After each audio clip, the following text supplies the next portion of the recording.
le tun truma chuan mizo te na kan buai pui em PUBG hi tuna hinan ben ta ka wangin Play Store tia te le engeng mo to lo chu wangin update po Play Store to lo wangin thil har sa ni amai ro chu tun truma ero chuan minute khat potling lawin engtin nge PUBG hi Indian an ben nuwa kan update le thayang ti kan endon ani ama sabera chuan Google lutanga chuan Google atang hian APK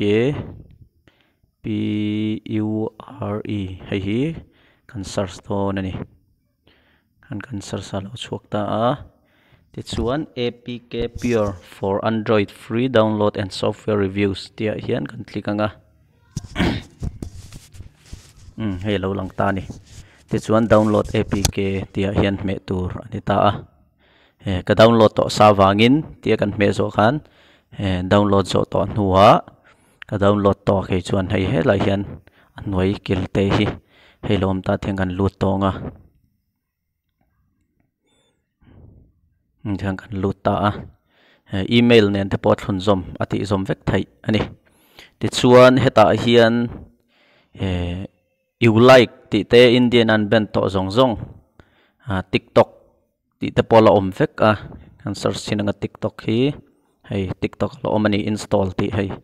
ala thei chuan you like kan en le sinang you like te po hei tian kala nei wangin update theina lo oma ti chuan PUBG tlain kan search le me nga PUBG PUBG tian hei lo lang ta ni PUBG Lite PUBG Mobile Korean version ti te PUBG Mobile ti te chuan ka update to wangin open thi na lang ta hemi PUBG Mobile Livik ti lan na bi ka hian hemi ya hian update ti lo omain update lo chuan ka update nila update zuwa tian pangain khelle thei to don ani update in ti chuan kan nei sa akha delete kher angai lem lo ani tian update khana kal mai anga kan nei sa kan delete kha chuan download tur tam mai mai ani ti kha kan ratlang don nia tin APK Pure ti app stream shima hian app stream download emo